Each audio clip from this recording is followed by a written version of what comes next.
प्रश्नावली 1.1 का पहला क्वेश्चन, निम्नलिखित संख्याओं को अभाज्य गुणनखंडों के रूप में व्यक्त कीजिए। तो पहले हम लोग लगाते हैं 140।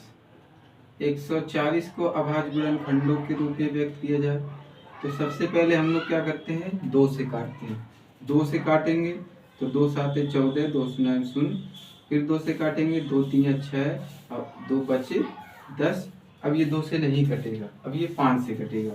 तो 5 7 35 और 7 1 7, ये कट गया। अब इसको अभाज्य गुणनखंडों के गुणनफल के रूप में व्यक्त करना है।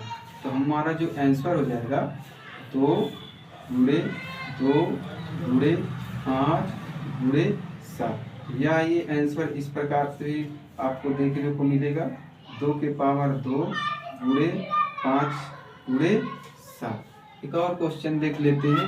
जैसे यहाँ पे दिया गया एक तीसरा क्वेश्चन, तीसरा तो 38 2 और 5।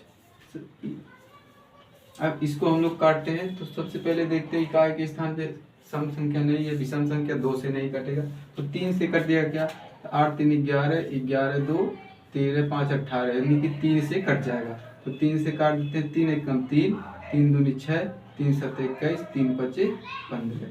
फिर 3 से काटेंगे तो 3 चौका 12, 3 2 6, 3 से नहीं कटेगा ये।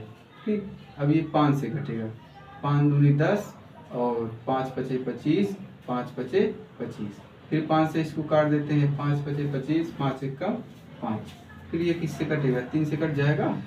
तो 3 से काट देते हैं, 3 1 3, 3 7 21, 70 1 70 है, ये हो गया।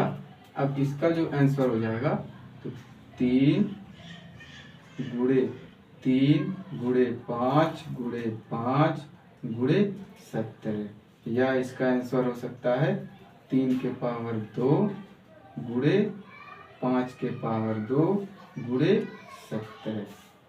बाकी ये क्वेश्चन और ये क्वेश्चन आप लोग स्वयं करेंगे। धन्यवाद।